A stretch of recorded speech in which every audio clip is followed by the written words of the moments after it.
नमस्कार. आज यमद्वितीया म्हणजेच भाऊबीज.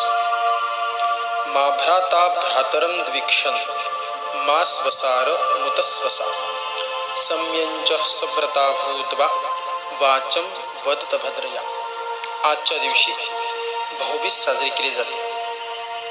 बहीण भावाला ओवाळते आणि दीर्घायुष्याची प्रार्थना करते. तसेच दोघांमधील संवाद परिसंवाद योग्य व्हावा, तो टिकावा, वाढावा म्हणून हा सण साजरा केला जातो. तसेच आजच्या दिवसाला यमद्वितीया असे म्हणतात. या दिवशी मृत्यूची देवता यम आपल्या बहिणीकडे भोजनास जात असतो. नरकातील सर्व जीवांना या दिवशी नरक यातना भोगाव्या लागत नाही असे म्हणतात. यमाची बहीण यमुना ही यमास ओवाळते आणि दीर्घायुष्याची प्रार्थना करते म्हणून या सणाला यमद्वितीया असेही संबोधतात. यम हा सूर्यपुत्र आहे. या तिथीला यमामध्ये असणारा तमोगुण अल्प होऊन त्याच्यातील सत्वगुण वृद्धिंगत होतो. त्यामुळे यमाचे उग्र आणि रौद्ररूप शांत होऊन तो सौम्य बनतो. यमाकडून लयकारी आणि विनाशकारी शक्ती प्रक्षेपित न होता स्थितीच्या कार्यासाठी पूरक असणारी धारिणी आणि पोषिणी या शक्तींचे प्रक्षेपण चालू होते. या दिवशी यमाचे रुद्र रूप सौम्य झाल्यामुळे त्याची तारक शक्ती कार्यरत असते. यम हा सूर्यपुत्र असून यमुना ही सूर्यपुत्री आहे.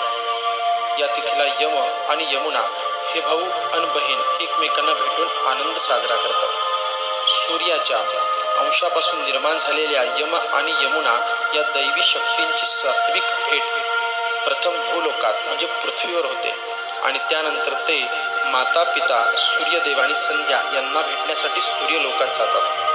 त्यामुळे त्यांच्याकडून प्रक्षेपित होणाऱ्या सूर्याच्या सत्वप्रधान तेजोलहरी आणि मंगलकारी शक्ती सत्वगुण सात्विक गुण ग्रहण करण्यासाठी पृथ्वीवरती बहीण आणि भावाच्या नात्याची उत्तम अशी भाऊबीज साजरी केली जाते. अपमृत्यू येऊ नये म्हणून दीपावली उत्सवात त्रयोदशी, चतुर्दशी आणि कार्तिक मासातील शुद्ध द्वितीया या दिवशी मृत्यूची देवता यमधर्म हिचे पूजन करतात. कार्तिक मासात 12 आदित्यांपैकी पुषा हा आदित्य कार्यरत असतो.